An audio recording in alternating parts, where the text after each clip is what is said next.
années, celui de l'architecture du 19e et 20e siècle, un thème très important, porteur, qui également concerne un patrimoine architectural des plus importants, des plus fragiles, et ces études, si elles ne contribuent pas à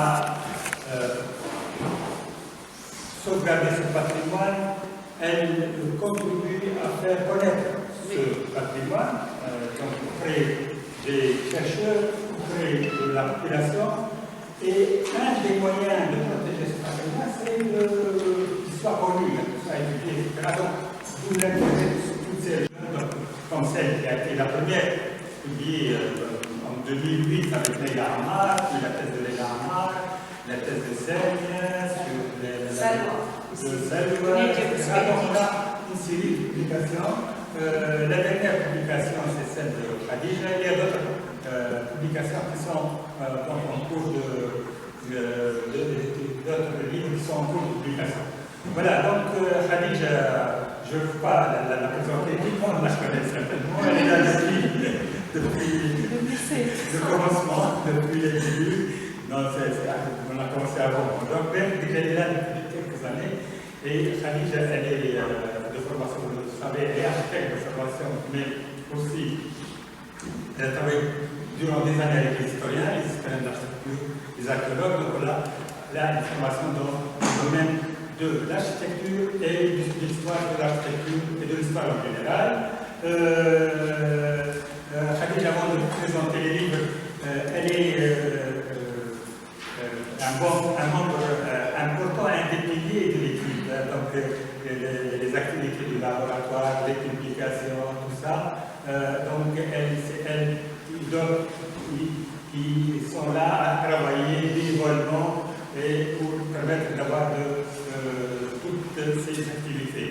Son livre, c'est sa thèse, donc c'est une recherche de l'engrais et qui porte sur elle va nous la présenter, qui porte sur un des bâtiments caractéristiques de la modernité,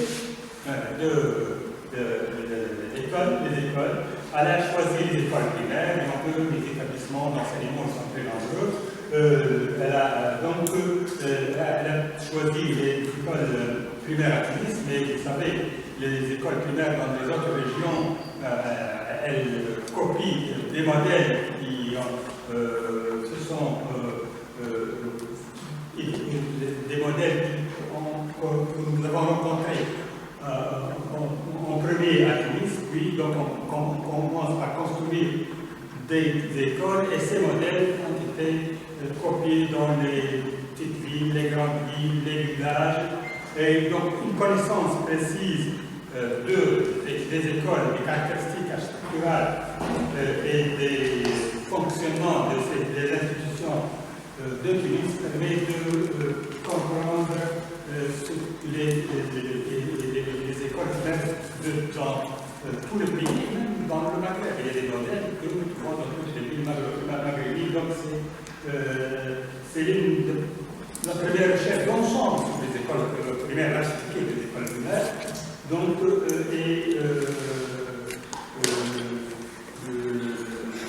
les techniques de recherche habituelles, la bibliographie, donc le recoupement des données des archives, les données de terrain, les sources, des autres sources historiques, les études historiques, les études sur l'architecture dans les autres régions du Maghreb et en Europe.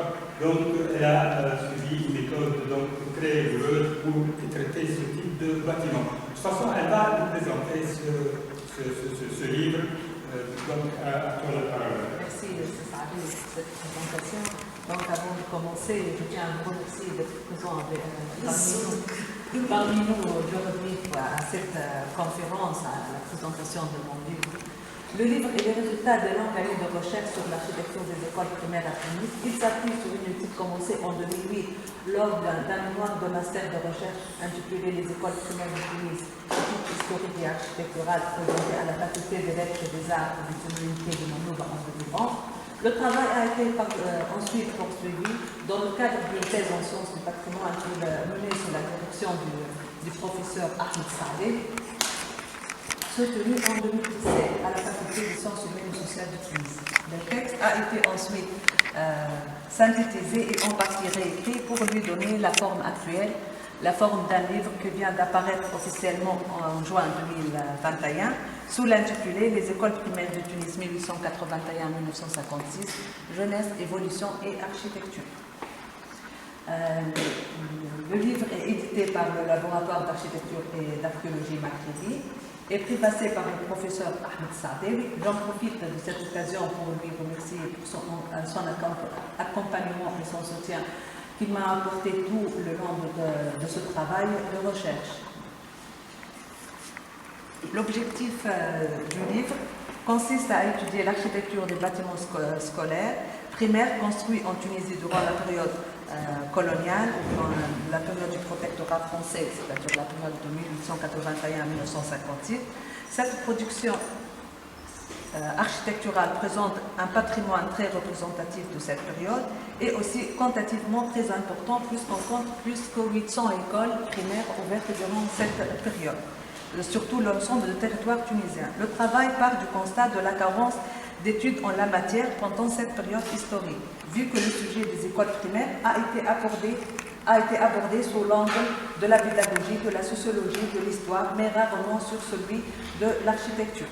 Donc, il n'existe pas de recherche sur l'architecture des écoles primaires ou bien sur l'architecture scolaire en général. Ce livre invite donc à découvrir ces institutions, mais cette fois sous le prisme de l'architecture. Donc, on a proposé de revoir en premier lieu l'histoire des écoles primaires et étudier en deuxième lieu ces édifices sous le prisme du bâti, du programme fonctionnel, des typologies, des caractéristiques et des courants artistiques. Le livre s'appuie sur un important corpus d'ouvrages, livres, études, mémoires et thèses, et aussi sur plusieurs sources archivistiques, principalement les archives de la municipalité de Tunis, qui disposent de l'ensemble des dossiers de permis de construire des écoles, les archives nationales de Tunis, qui détiennent de nombreux documents sur cette période, les archives de l'Institut français d'architecture, qui conservent les dossiers des architectes qui ont travaillé en Tunisie après la Deuxième Guerre mondiale, et principalement les architectes du service d'architecture et d'urbanisme, les archives du musée de l'éducation de Tunis qui conservent les carnets historiques des écoles et aussi les archives des établissements eux-mêmes. Ces différents documents d'archives ont été complétés par un travail sur le terrain, lequel a joué un rôle clé dans le recueil de certains documents et pour la prise des photos. Ces sources et documents ont été convoqués et croisés pour assurer l'interrogation des édifices et de leurs commanditaires. Ces sources me semblaient les moyens de la redécouverte des bâtiments.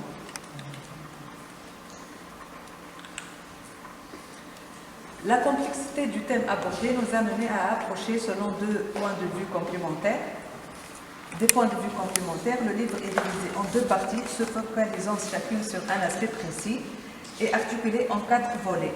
Le premier volet fait l'objet d'une étude chronologique. Le second présente une étude monographique, c'est-à-dire une étude sur les réalisations de quelques projets réalisés durant cette période. Le troisième volet dévoile les résultats de l'étude monographique. Et le quatrième et dernier volet, on va ouvrir un champ de recherche en proposant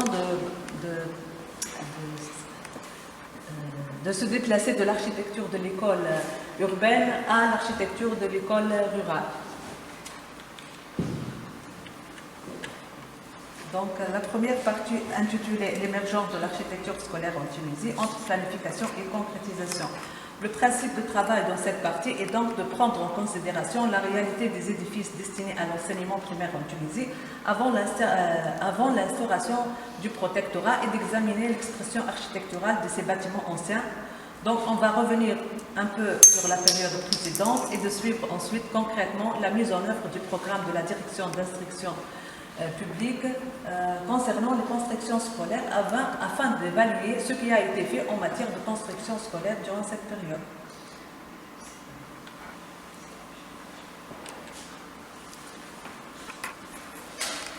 Je vais être un peu bref à ce qui concerne les établissements scolaires existants avant l'établissement du protectorat, vu que ce thème a été abordé par les historiens. Donc on trouve comme établissement scolaire primaire avant l'instauration du protectorat les côtés pour l'enseignement des garçons, Dar al-Ma'alma pour l'enseignement des jeunes filles, les écoles rabbiniques ou madrachim pour la communauté juive de la Tunisie, les écoles congréganistes pour les Européens, Français et Italiens. Donc ces deux photos représentent l'enseignement dans un côté et l'autre dans madrachim. Ces deux photos, ainsi que la description de Khairallah Ben Mustafa, donnent une idée sur les méthodes d'enseignement et sur les lieux d'enseignement. Mal éclairé, on peut dire ici, mal éclairé, mal aéré, très étroit, un salle élevé sur un magasin. En analysant l'expression architecturale des côtés Dar al-Ma'alma, Medrachim, aux écoles européennes privées, on peut constater que rien ou presque rien n'avait été entrepris dans l'enseignement primaire avant l'occupation française et qu'aucune mesure n'avait été prise en faveur de construction scolaire. Aucune école ne fut bâtie, étant donné qu'elles étaient toutes logées dans des bâtiments locatifs ou acquis par l'État et qui sont inadéquates à leur destination. Ils étaient en général exigus et insuffisamment éclairés et aérés. D'ailleurs, la question du programme fonctionnel, d'hygiène, de la conception, de règlement ne se pose pas pour ces institutions dans le même ordre d'idées. Nous avons aussi constaté que les rares efforts accomplis dans ce domaine se résumaient à des travaux d'aménagement, de réaménagement et d'adaptation aux murs des locaux existants. C'est-à-dire l'appropriation des locaux existants était le seul critère qui détermine le lien entre institutions scolaires et architecture. Mais cette situation va être changée après l'instauration du protectorat et la création de la direction d'instruction publique en 1881. Cette date va présenter un tournant dans l'histoire de l'enseignement en Tunisie ou aussi dans l'architecture scolaire. En effet, une vraie réflexion a été conduite par cette institution sur l'organisation de l'enseignement primaire et aussi sur le bâtiment scolaire. Donc, quelques orientations ou bien quelques idées sur les réformes qu'a fait la direction d'instruction du public sur l'organisation de l'enseignement, la création des écoles publiques laïques et gratuites, la conservation des institutions existantes, la création des écoles coraniques modernes, la création des écoles de jeunes filles musulmanes en 1908. De même, quelques modifications ont été portées sur les constructions scolaires, parmi lesquelles elle va prendre en charge les frais d'appropriation des bâtiments, l'engagement financier pour l'acquisition des terrains, le financement des projets de construction nouvelle par l'État, la prise en charge et la maîtrise d'ouvrage du projet de bâtiments scolaires par la direction de l'instruction publique. Elle prend en charge aussi le mobilier et l'outillage de ces établissements. Aussi l'élaboration des projets par des architectes.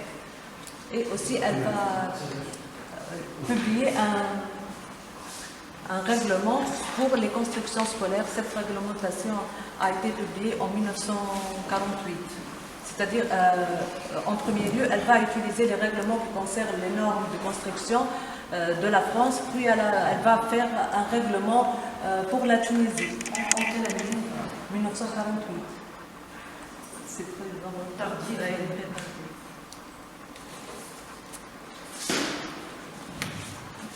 Donc, toujours dans le contexte historique, notre première réflexion a été de tracer le trajet chronologique de la production architecturale des établissements scolaires et d'évoquer les grandes périodes qui ont marqué l'histoire de l'implantation des réseaux scolaires sur le territoire tunisien, d'explorer les idées et les stratégies politiques de planification adoptées dans le domaine de la construction scolaire à l'époque et le rythme d'application de ces stratégies par l'État.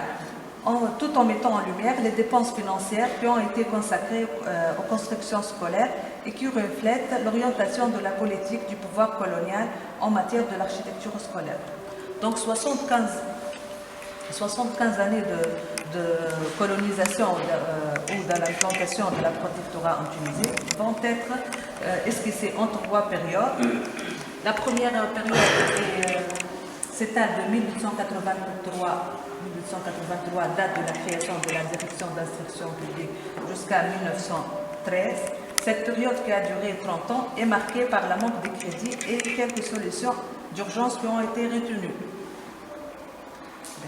Le premier obstacle qui se dresse devant la construction des écoles est la modicité du budget consacré à la direction d'instruction publique, qui ne permettait pas de construire rapidement la totalité des bâtiments scolaires demandés. Face à cette situation, les autorités du protectorat ont facilité leur tâche par diverses innovations particulières. Ils ne s'attachent pas donc à bâtir partout des locaux neufs et parfaitement adaptés aux nécessités de l'enseignement. Ils concentrent ses efforts sur la quête des locaux temporaires par l'achat ou la location et l'aménagement en espaces adaptables à l'enseignement. Une autre idée novatrice est la création des écoles recettes. Ces bâtiments combinent l'école et la recette. Ce modèle de construction réduisait considérablement les dépenses, c'est-à-dire le coût d'une école va être divisé entre le service de la direction d'instruction publique et le service de la poste et télégraphe. En 1909, et pour la première fois, un budget est consacré pour la construction scolaire, et plus particulièrement pour les écoles primaires par rapport aux années précédentes. L'engagement officiel de l'État pour les constructions scolaires a engendré une accélération des travaux et un développement dans le domaine de construction des écoles primaires. D'après les deux tableaux, les crédits alloués à la construction scolaire ont connu depuis 1910 une certaine évolution qui entraîne véritablement la multiplication des chantiers et la construction des nouveaux établissements adaptés à l'enseignement primaire. Donc, l'évolution des crédits affectés à la direction d'instruction publique est marquée par un développement important dans le réseau scolaire. Ceci a permis la construction rapide des écoles. Par exemple, en 1912, 14 nouveaux bâtiments scolaires ont été livrés au service de l'enseignement primaire. La deuxième période, de 1914 à 1942, au plus exactement de 2019 jusqu'à 1939, vu que les années de la guerre ont marqué un temps d'arrêt pour les travaux de construction. Cette période est marquée au début par un ralentissement des travaux de construction. Les travaux ont été ininterrompus jusqu'à 1940, date de la Première Guerre mondiale qui entraînait l'interruption de l'évolution des réseaux scolaires. Ceci est traduit par l'ajournement de nombreux projets de construction soumis à l'étude et le ralentissement et aussi l'arrêt de quelques constructions. Par exemple, pour le projet de construction du groupe scolaire Sidi Ali Azouz, les travaux furent commencés en 1914 et ont été arrêtés durant la guerre, et les travaux ont été repris en 1929. D'après ce tableau, on peut marquer un fléchissement des crédits affectés aux constructions scolaires depuis 1915. Bien que l'activité de la direction d'instruction publique se concentre sur l'achèvement des chantiers en cours, mais cette période de crise n'empêche pas l'ouverture de quelques importants projets d'école. Après la guerre, les travaux d'extension jouaient de première urgence, de sorte que le nombre des chantiers d'agrandissement se développe considérablement en raison de l'augmentation du coût des constructions.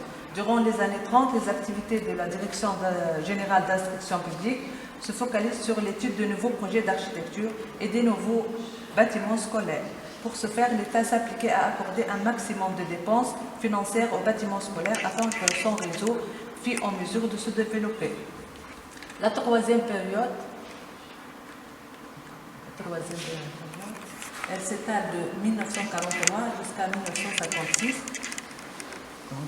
Le mouvement de construction scolaire intense des années 30 a connu une phase de déclin à partir de 1939. Cette situation a été aggravée pendant la guerre qui engendre une autre fois l'arrêt de tout projet de construction neuf jusqu'à 1942. Durant la guerre, les bâtiments scolaires ont souffert des bombardements Donc, 201 écoles sur 508 ont été endommagées avec l'intégralité de leur équipement. Cette période fut marquée par deux grands champs d'action, la reconstruction et aussi par les travaux neufs. La reconstruction, elle a duré de 1943 à 1947 avec le service d'architecture et d'urbanisme sous le titulaire de Bernard Zeffus. Cette période de reconstruction est une période particulièrement importante dans l'histoire de l'architecture scolaire en Tunisie. Il faut en effet reconstruire rapidement un grand nombre d'établissements. Ce travail de reconstruction se traduit par la restauration, la réparation de nombreuses écoles et par l'ouverture aussi de plusieurs chantiers. Malgré le manque de crédit financier, l'insuffisance de la main-d'œuvre qualifiée et la pénurie du matériau qui complique par le service mentionne la récupération et le remis en service des 130 écoles parmi les 201 qui ont été bombardées. Pour les travaux neufs, la direction d'instruction publique prévoit dans ses programmes de travaux neufs la construction de nombreuses écoles primaires dont l'objectif était d'appliquer des méthodes de construction rapides et économiques. En 1945, 111 écoles primaires ont été, de l'année 1952, prévoit la construction de 121 écoles primaires, de 5 établissements secondaires et d'un établissement technique.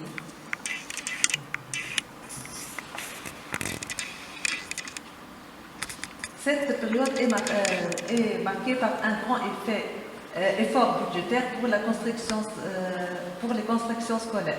D'après le tableau, le budget de 1945 prévoyait des faibles crédits de démarrage, tant pour les travaux de reconstruction que pour les travaux neufs. Mais ce budget évolua au fil des années en raison des investissements importants.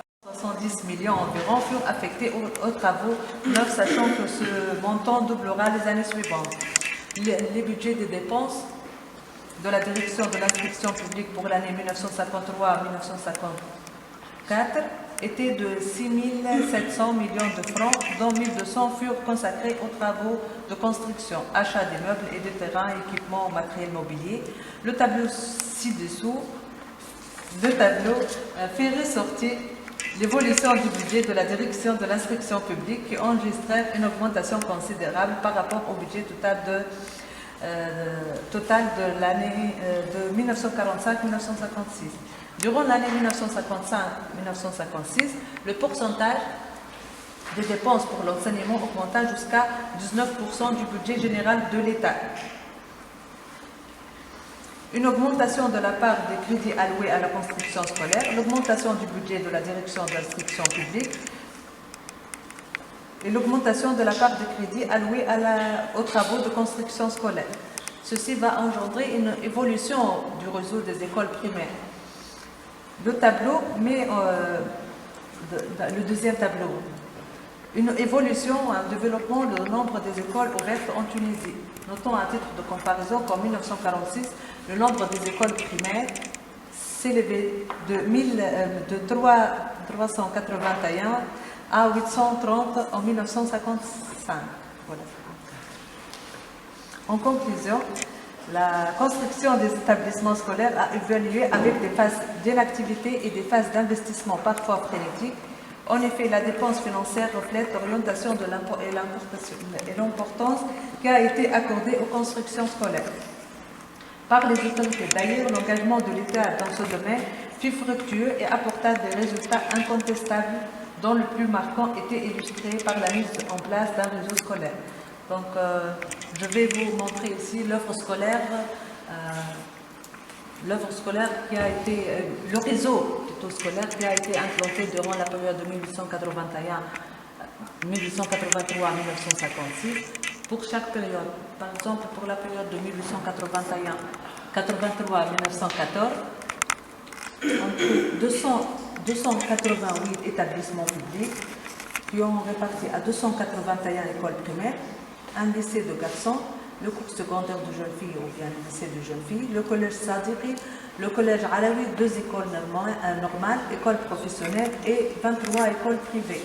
Pour la période de 1919-1939, l'œuvre scolaire du protectorat était 508 établissements publics 485 écoles primaires, 2 lycées, 10 collèges, écoles supérieures de commerce, 2 écoles professionnelles, 2 écoles industrielles, 2 cours complémentaires d'apprentissage, l'école des beaux-arts qui a été ouverte ou créée en 1922, une école supérieure de la langue et de la littérature arabe, centre d'études juridiques et 93 écoles privées. Parmi eux, on trouve 44 écoles coraniques modernes, 23 écoles italiennes, 21 écoles congrégalistes et 5 écoles de l'Alliance israélite. Pour la dernière période, en 1955, on compte 803 écoles primaires, 48 établissements secondaires et 60 centres de formation professionnelle.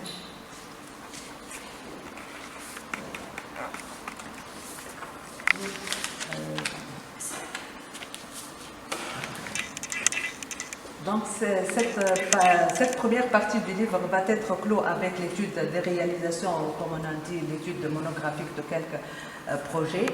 Et devant le nombre important des écoles ouvertes en Tunisie qui dépasse les 800 écoles, donc on a choisi de définir un périmètre d'intervention et de délimiter notre périmètre d'intervention. Donc on a choisi de travailler sur la Médina du Tunis, la ville du Tunis, la Médina, ses 2 faubourgs et la ville coloniale. Notre étude suppose de connaître la totalité des écoles primaires ouvertes durant cette période, de bâtiments aménagés jusqu'à les édifices neufs, vu que le terme école primaire désigne l'ensemble des bâtiments destinés à l'enseignement. Ceci nous a permis d'identifier 3 catégories d'écoles distinctes qui se diffèrent par leur architecture. Par exemple, pour la première catégorie, dans la première catégorie, on trouve les écoles primaires installées dans des locaux en location. Ce sont des écoles primaires installées dans des immeubles en location qui appartiennent à l'État ou bien qui appartiennent à des propriétés privées. La deuxième catégorie est les écoles primaires annexes. Les écoles primaires annexes étaient des classes primaires qui occupaient d'une façon temporaire ou permanente les salles de classe d'un établissement d'enseignement secondaire, collège ou lycée, et de même étaient appelées les écoles annexes les établissements d'enseignement primaire annexés à une école normale.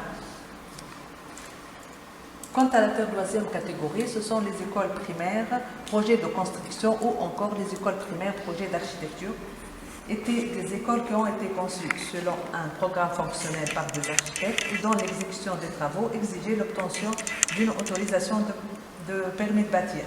C'est à cette catégorie qu'on va s'intéresser dans notre travail de recherche.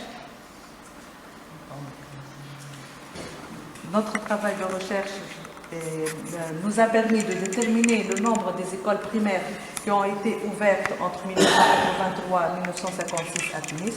On trouve 8 écoles annexes, 31 écoles en location et 29 écoles construites ou bien des écoles de projets de construction. En tout, 70 écoles primaires assuraient le besoin de la ville de Tunis en matière de l'enseignement primaire durant toute cette période. À ces établissements s'ajoutaient aussi les écoles édifiées avant 1883, qui sont au nombre de 23 établissements scolaires. 29 écoles primaires représentent 44% des établissements primaires et qui étaient de ce fait adaptés à l'enseignement primaire. Elle était répartie comme suit: 14 écoles françaises, 11 écoles franco-arabes, 2 écoles italiennes, une école israélite, une école protestante. Et voici la liste des écoles primaires qui ont été... les 24 projets des écoles primaires. J'ai essayé de classer selon les périodes. Le bleu, c'est la première période, le vert, c'est la deuxième période, et la troisième période.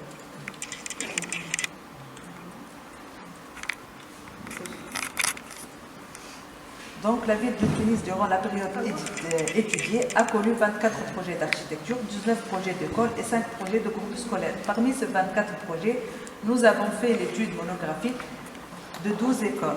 Le reste a été présenté à la fin de l'ouvrage sous la forme des fiches d'identification. Cette partie, c'est-à-dire la partie des études monographiques, nous a mené à faire découvrir 12 projets architecturaux appartiennent aux 3 périodes historiques. La première série compte 6 écoles qui remontent à la première période coloniale et se termine avec la Grande Guerre. La deuxième série étudie 2 écoles bâties pendant l'entre-deux-guerres et la troisième série, composée de 4 écoles, concerne la période de l'après la Deuxième Guerre mondiale. Le choix des écoles a été porté sur la chronologie, sur la réalisation, sur l'emplacement, sur l'architecture et aussi sur la suffisance de la documentation.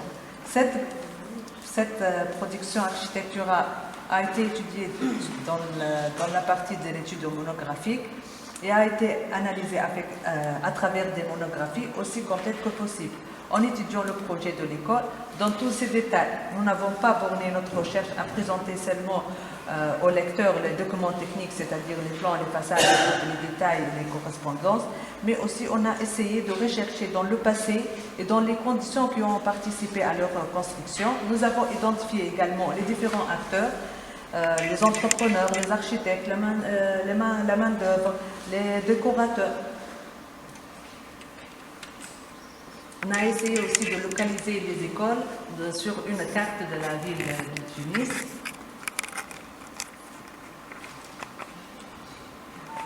Donc on va passer maintenant à la deuxième partie du livre. La deuxième partie du livre est intitulée « L'élaboration du paysage architectural des écoles primaires du Tunis ». Le principe de travail dans le second partie est de fournir des réponses possibles à des questions portant sur les aspects de l'aspect architectural des écoles primaires, c'est-à-dire les caractéristiques internes et externes de l'architecture des écoles primaires à Tunis durant la période du protectorat et sur l'évolution architecturale de l'édifice de l'école et sur le réflexe des concepteurs, en se basant bien sûr sur notre étude monographique.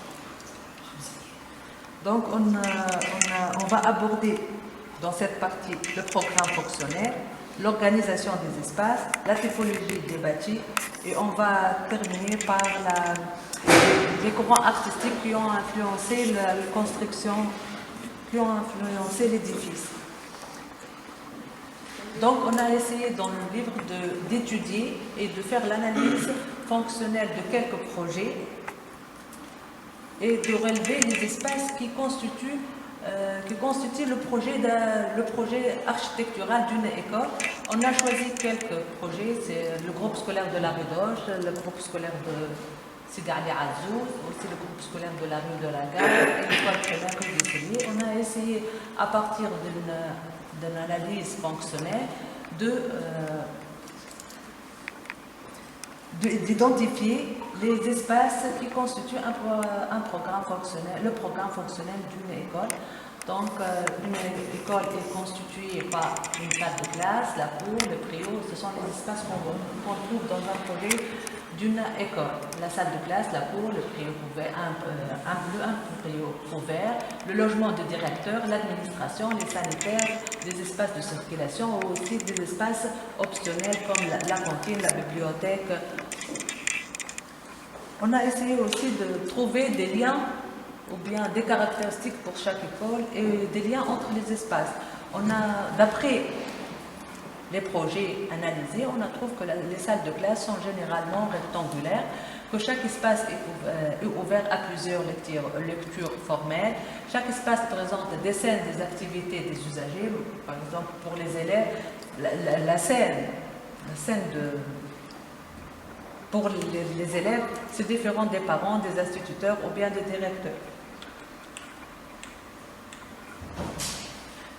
L'organisation des espaces autour de la cour, la hiérarchisation des espaces de l'école du public au privé, l'éloignement de la salle de classe des toilettes, le logement des directeurs ne communique pas avec les salles de classe, une évolution dans le programme fonctionnel d'une école et la création d'une série de groupements fonctionnels. Ceci nous a mené à faire un organigramme fonctionnel, à la formulation d'un organigramme fonctionnel qui va nous permettre de schématiser des liens entre les différents groupements de fonctions et de donner une représentation générale. Mais ceci, il ne s'agit pas d'une implantation idéale, mais d'une disposition hautement fonctionnelle des unités architecturales qui permet de déterminer l'implantation de l'école. Le programme été soumis à d'autres contraintes normatives et réglementaires, par exemple pour la forme des salles de classe, et aussi on trouve des normes sur la superficie. Par exemple, pour une salle de classe, elle doit avoir une superficie de 50 mètres carrés, 48-50 mètres carrés, 1,25 mètres carrés, 1,25 mètres carrés pour chaque étudiant. Tous ces normatifs de réglementation et orientation vont influencer l'implantation d'une école primaire ou aussi d'autres intentions qui relèvent le parti architectural de l'architecture.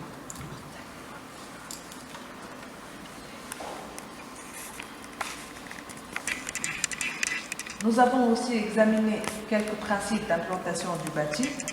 Comme le plus simple, on trouve le schéma linéaire ou en U, convenant aux écoles de dimension réduite ou sur des terrains de forme allongée. L'exemple le très parlant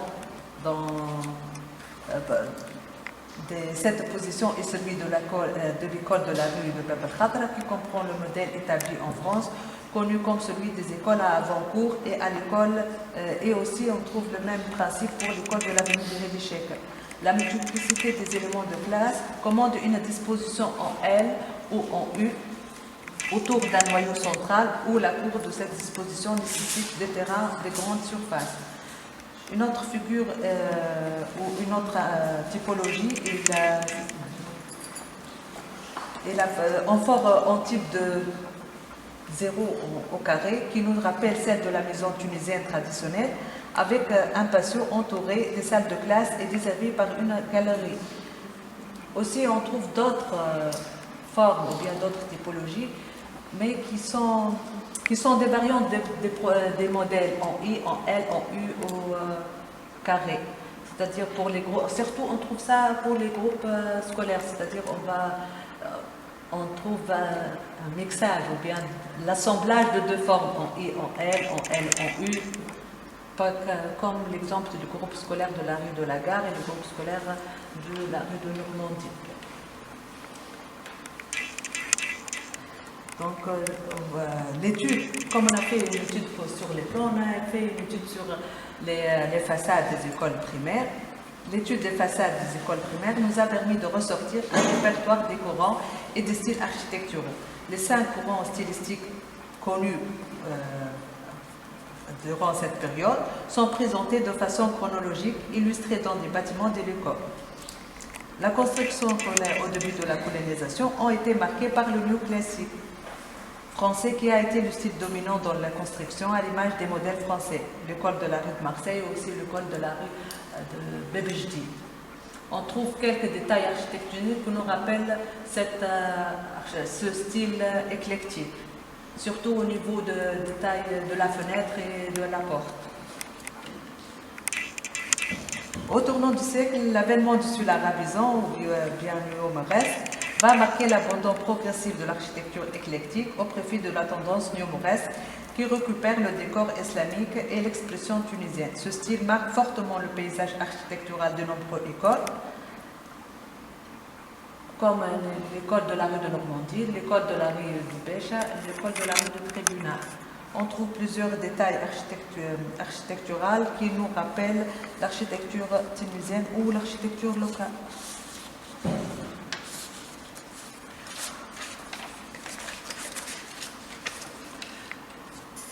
L'Art Nouveau. Malgré le coût élevé du style Art Nouveau, nous avons pu constater sa présence non explicite dans l'ornementation de la façade de la rue italienne, l'école de la rue Maroc. C'est la seule école qu'on a trouvée dans laquelle, dans sa façade, présente l'Art Nouveau.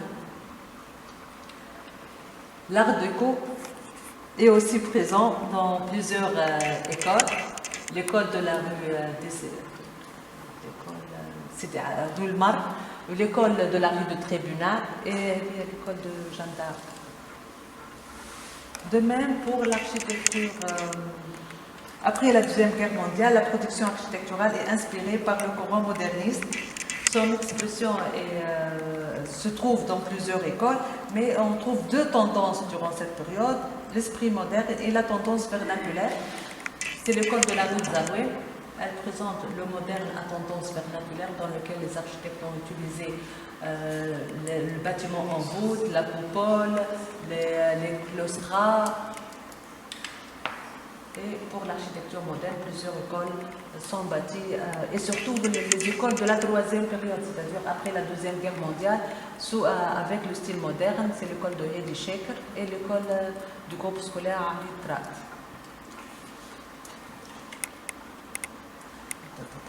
Il y a la liste des écoles avec le style architectural de deux styles dans la même école. Par exemple, pour l'école de la rue de Tribunal, on trouve dans sa façade la présence de l'arabisance dans le détail architectural du fenêtre et le style art déco à l'intérieur, surtout au niveau de galeries. De même pour l'école de la rue de Célier, on trouve un mélange ou bien l'existence de deux styles, l'art déco et la tendance moderne avec la tendance vernaculaire.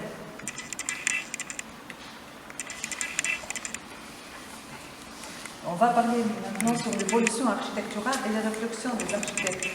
Donc, dans les panoramas des études monographiques des écoles, l'accent est mis sur les tendances générales de l'architecture scolaire. En effet, examiner l'évolution des projets architecturaux des écoles primaires au fil du temps, nous avons dressé l'état des lieux de l'évolution globale de l'architecture des écoles primaires,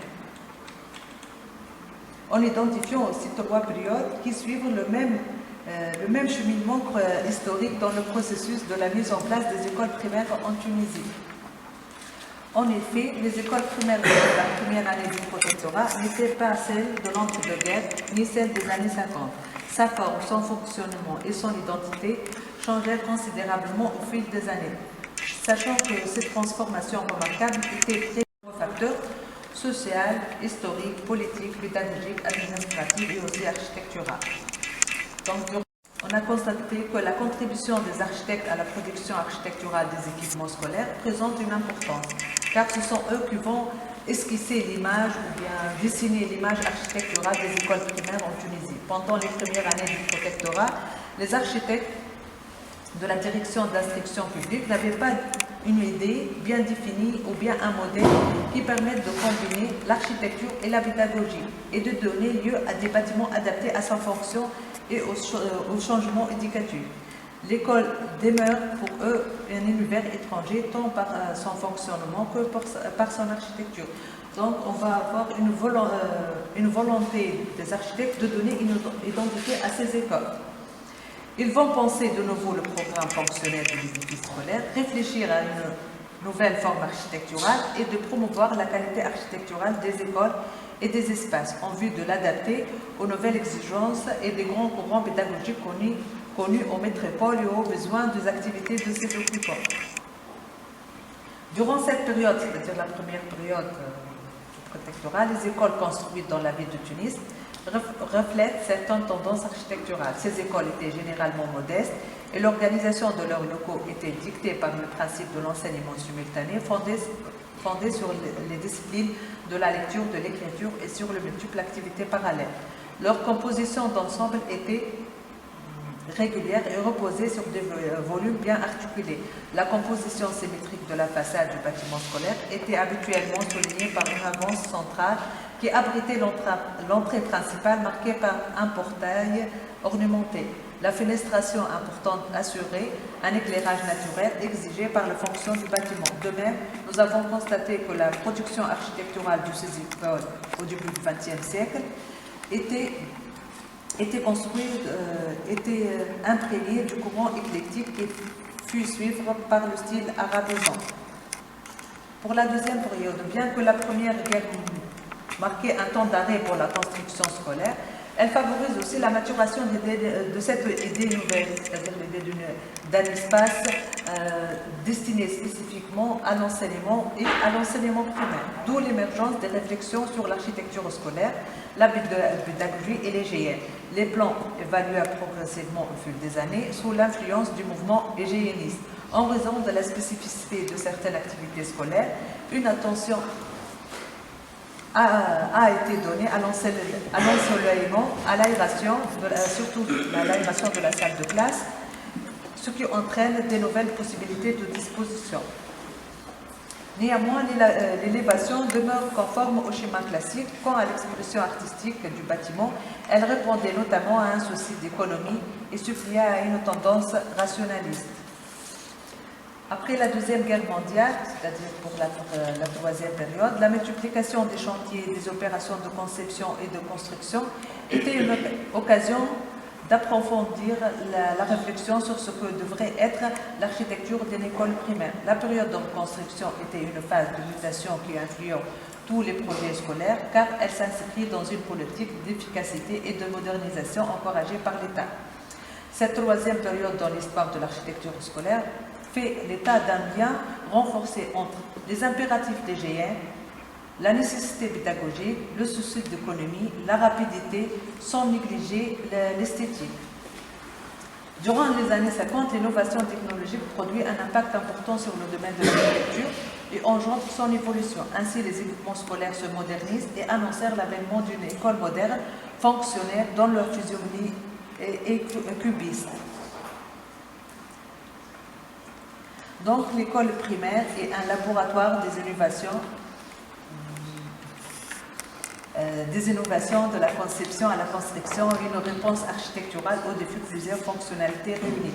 L'échange réciproque entre les deux cultures peut expliquer la modalité des productions architecturales durant la colonisation. Les constructions de cette époque reflètent l'expression des pensées et les tendances ayant prévalu à l'époque. Leur fondement et leur effet sur la production architecturale restent étroitement liés à l'histoire de l'architecture, qu'ainsi à l'histoire du pays lui-même. Donc, on va passer au quatrième volet, et c'est avec lequel on va clôturer le livre et dans lequel on va passer de l'étude de l'école urbaine à l'école rurale. Lorsque j'ai commencé la recherche, je n'avais pas l'intention de poursuivre mes recherches ou bien ma réflexion sur le milieu rural.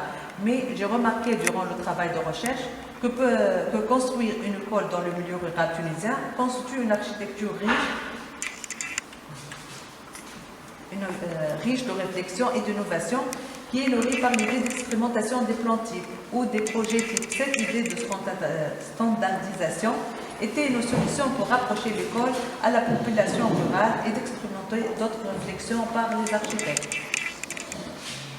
Donc, l'origine de la standardisation, ou bien de l'idée de standardisation des plans des écoles primaires, peut être illustrée par l'exemple le plus connu sur l'appellation des écoles recettes. J'ai parlé des écoles recettes lorsque j'ai parlé de la première période qui combine l'école et la poste. Cette création a été principal modèle de construction jusqu'à la Première Guerre, jusqu'à l'entre-deux-guerres. Après la Deuxième Guerre mondiale, une production en masse rapide à moindre coût s'impose et le plan type était une solution à travers laquelle les architectes du service d'architecture et d'urbanisme ont commencé leur projet des travaux neufs. Ces écoles types ont trouvé avec les architectes du service d'architecture et d'urbanisme une nouvelle expression qui tire ses sources dans l'architecture traditionnelle et le savoir-faire local. Cette expression a été développée ensuite par les architectes du service technique et de la commission et de la reconstruction au logement jusqu'à les années 50. Le modèle des écoles recettes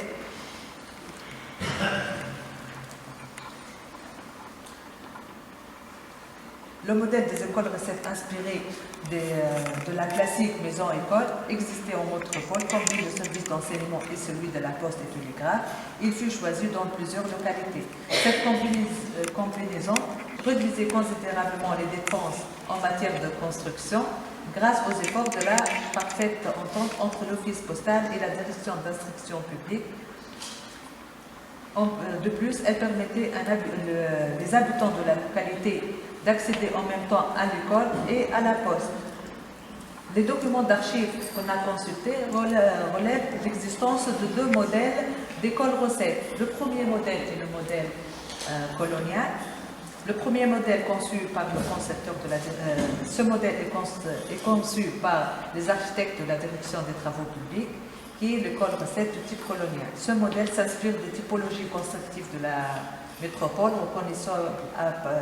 reconnaissable par sa toiture constituée de 2 plans inclinés en tuiles rouges.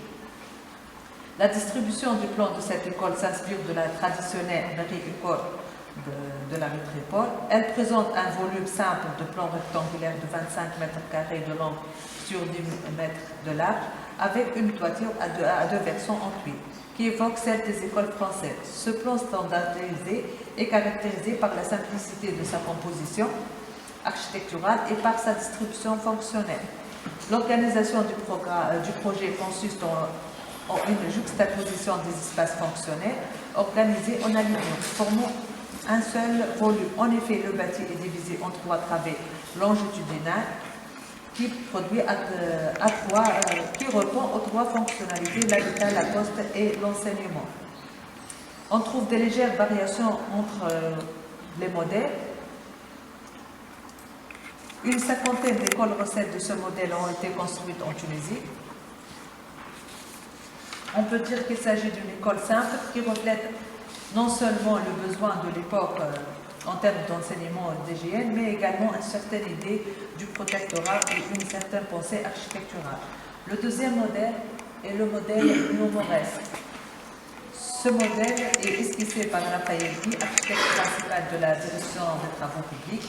La composition architecturale de ce modèle consiste à un assemblage aussi primitif des formes géométriques simples et se caractérise par une distribution fonctionnelle symétrique. Il s'agit d'un bâtiment simple au rez-de-chaussée occupé au centre par la composition par le logement de l'instituteur, par un bureau de poste et sur les 2 côtés les 2 salles de classe. Le bureau de poste et de télégraphe communique directement avec la salle de classe de manière à que l'instituteur puisse surveiller sa classe et à partir du bureau. Car à l'époque du protectorat, il était appelé à remplir une double fonction, l'enseignement et receveur de poste. L'aspect architectural de l'école est de caractère arabisant de sa façade est détaillé par Bernard Tollier. Je cite la description de... La distribution du plan de cette vaste école s'inspire de la classique école. Comme dans les autres régions françaises, l'inspiration de l'architecture du pays est poussée jusqu'au minimalisme, conduit ici à l'adaptation d'un style néo-mauresque colonial. Les encadrements sont entourés des carreaux de faïence arabes fabriqués dans le pays, et le couronnement des portes et des corniches sont formés au moyen de tuiles vertes.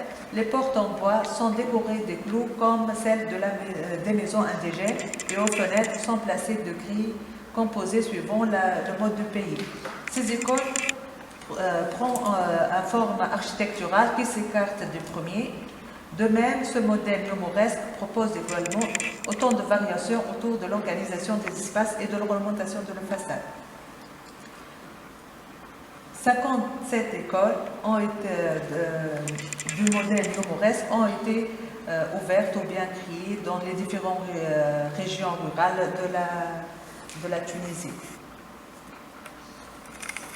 Le deuxième modèle, l'école type, la deuxième expérience des plans modèles ou bien l'école type, c'est pour la construction, est connue après la Deuxième Guerre mondiale. D'après les documents d'archives, on a trouvé 3 types d'écoles type après la Deuxième Guerre mondiale. L'école type A54, dont le programme est composé de 2 classes et 2 logements, est construite en voûte. Le premier plan type qui fut mis en œuvre en 1945 est le type A45. Il s'agit d'une construction dont les couvertures étaient en golfe ou en voûte. Son plan fut dressé par Bernard Zafus, architecte en chef du gouvernement, et en collaboration avec La Rochelle et Jason Kyriakopoulos. La direction de l'instruction publique accorda entre 1945 et 1948 l'exclusivité de son programme de travaux neufs dans le milieu rural à la construction d'écoles primaires type A45, dotées de 2 classes et de 2 logements. Ce plan type fut réalisé dans les différentes localités par les architectes régionaux.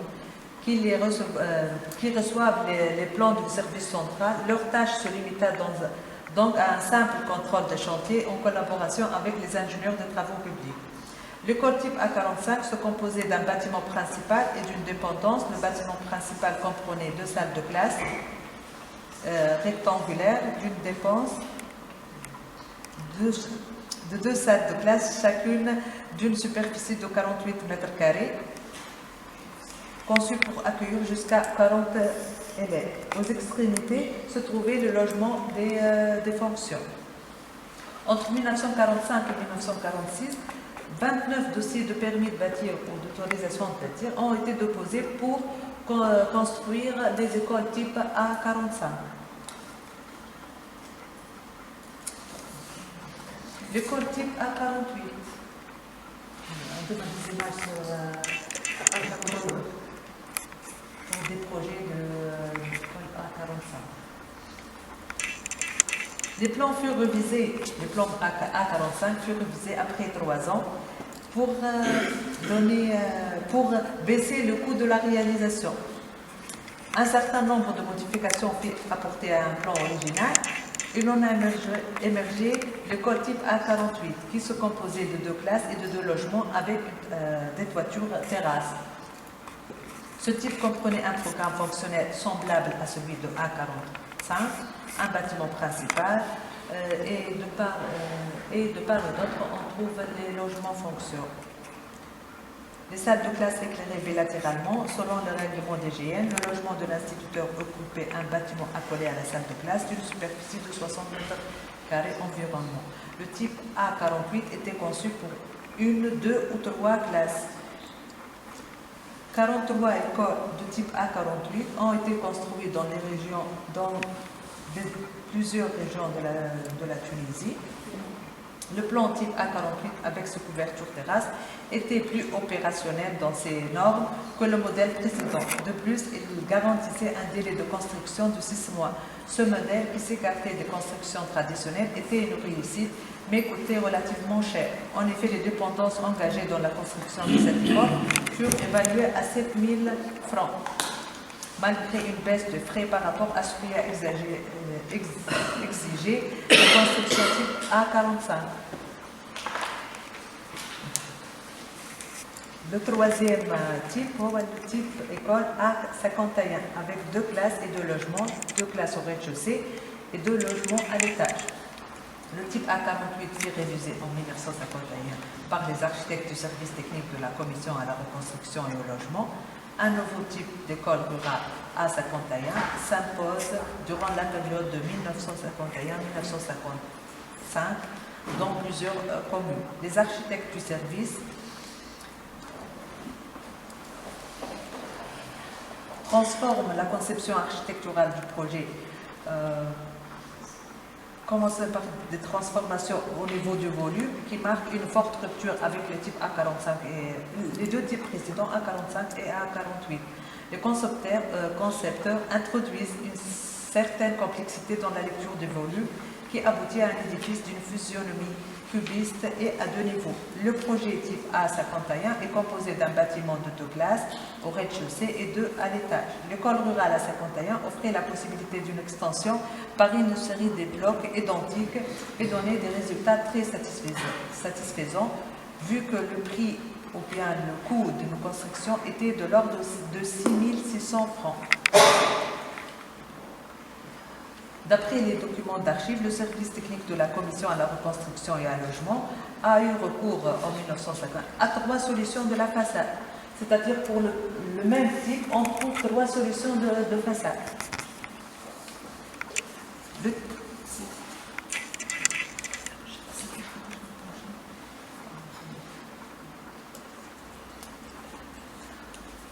25 écoles type A55 et B55 ont été construites dans l'ensemble du territoire tunisien.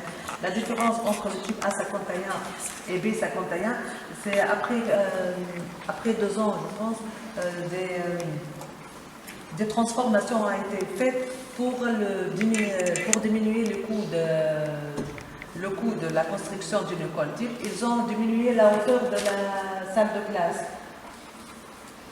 qui passe de 4 mètres jusqu'à 3,25 mètres. Une centaine d'écoles primaires issues du plan type entre 1945 et 1956 ont été bâties sur l'ensemble des territoires tunisiens. Cette expérience a permis de concevoir des projets qui s'inscrivent dans un contexte local commandé par des défis de rapidité, de quantité, d'économie et aussi de savoir-faire local et d'esquisser peu à peu le portrait architectural de ces écoles qui proposent.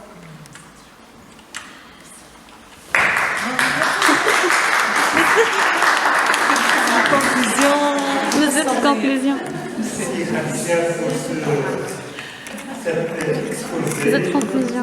présentation qui nous donne une idée assez complète, assez claire sur les écoles primaires, l'époque coloniale, l'histoire et l'architecture, la partie historique est assez développée quand même. Donc la partie architecturale. Peut-être que la partie monographie est كبيرة ما حدش حاطط juste par non, on a une idée assez bonne sur le livre, l'intérêt. C'est une référence sur les méthodes primaires. Oui. C'est l'établissement. Et je me demande moi si je l'ai dit de la présentation, il n'y a pas une étude équivalente, dans les autres au Maghreb, en Algérie. Je pense que j'ai trouvé une thèse sur l'Algérie. De quelle année? J'ai oublié la date exactement, mais c'est récent.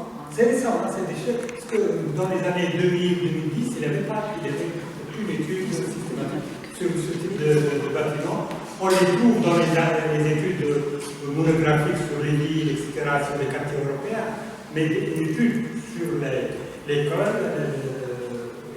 avait pas. D'où l'intérêt, donc ça sera un modèle pour d'autres recherches dans d'autres pays, dans d'autres régions. Aussi le livre de je ne sais pas où c'est Anne-Marie Châtelet a fait un livre sur c'est une étude historique ou architecturale? Historique, il y en a. Les deux. C'est quelle Histoire et architecture. La période. La publication. La publication, c'est 2010. 2010, d'accord, c'est récent, c'est assez récent. Non, pas les 2000.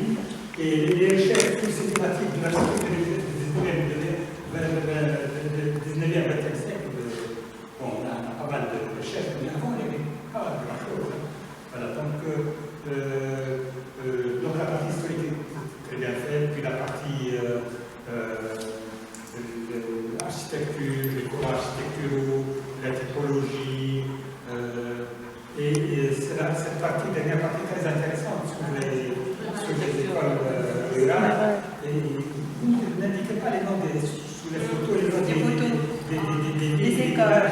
Parce que c'est les écoles des années 50. Maintenant, c'est des petites villes et des villes importantes parfois. Toutes c'était des régions rurales et à l'indépendance et avec les nouvelles divisions administratives, ça sera des délégations. Donc au début, on a l'école, la poste, j'ai un projet que je ne connais pas mal. Moi, j'ai étudié dans une école des années 50, comme ça, c'était une école rurale. Et maintenant, c'est une petite ville là, avec deux lycées, un collège, etc. Mais au début, on avait deux jobs, la poste, l'école avant le poste, l'école puis la poste, et puis une dizaine après la délégation, et puis et la mosquée aussi. Il n'y avait pas de mosquée dans ces régions-là à l'époque. Donc, et maintenant, c'est une ville 15 000 habitants, 20 000 habitants. Donc, ça, c'est ce qui s'est passé pratiquement pour toutes ces écoles. Les écoles rurales qui sont restées rurales, c'est les écoles des années 90, etc. Généralement, on peut trouver des écoles isolées, complètement isolées. L'architecture, on sait l'architecture dans les années 80, 70. Oui, effectivement. Donc, c'est très intéressant ce dernier chapitre qui a été ajouté après. Voilà, un thème très intéressant, un livre de référence. Je vous conseille de l'avoir. de l'utiliser dans vos recherches. Et donc, je passe la parole à la salle pour discuter avec vous.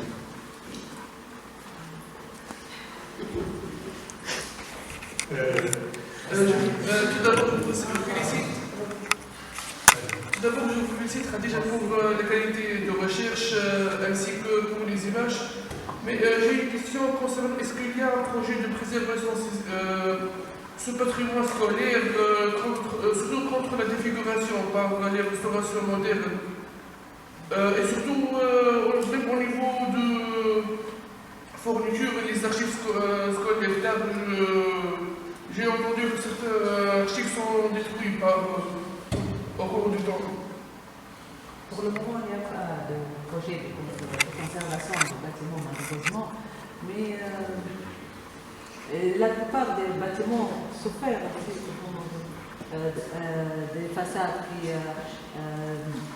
qui ont tombé en ruine, ou bien même les bâtiments. Il y a des rajouts qui peuvent défigurer. Les agrandissements, toutes ces écoles de place, une dizaine de places. Et l'agrandissement, l'architecture de l'agrandissement, ça diffère du bâtiment principal. Pour des configurations, de transformation de l'espace architectural. À propos de l'archive, des archives des écoles, la plupart des écoles que j'ai visitées, ils ont conservé leurs archives. Je trouve les carnets historiques, des parties pour les fiches des étudiants, par exemple, et aussi j'ai trouvé ça dans le musée de l'éducation nationale. Tu trouves les carnets historiques des écoles, aussi des plans, les manuels scolaires. Miniature de classe,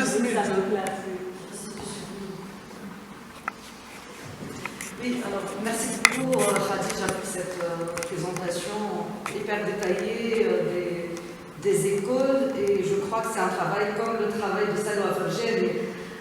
J'ai dit une fois à Salwa que ce travail fera date, et ce travail aussi fera date parce qu'il il a été fait avec beaucoup de cœur, j'ai l'impression. Il a été les apports en terre, notamment pour nous qui continuent sur les pas de ceux qui nous ont précédés, ça nous apporte un apport méthodologique parce que la thèse puis le livre de Khadija, méthodiquement, il est très bien construit et ça donne une idée sur comment aborder un corpus de manière générale. Et je voulais juste te poser une petite question sur l'école de l'avenue Vauban, donc à l'éclade. À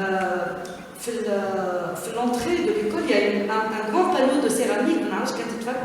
Est-ce qu'il date ce panneau? Est-ce qu'il est d'origine? Il est coloré.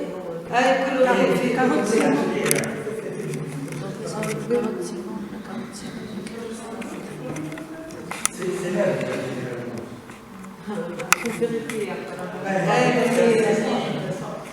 Maintenant, tu sais, la céramique, les cartes céramiques de ces années-là sont très utilisées. Le panneau, c'est à 30 millions, des choses comme ça. Et ça, c'est les artisans. Mais scientifiquement, c'est très intéressant. Il faut les connaître, les identifier. Et certaines, je ne sais pas si c'était l'école ou c'était un collège à l'époque, on a des peintures, des fresques qui datent des années 50, et très belles aussi. Donc, cette école à l'époque. Borba. Je pense que c'était un collège.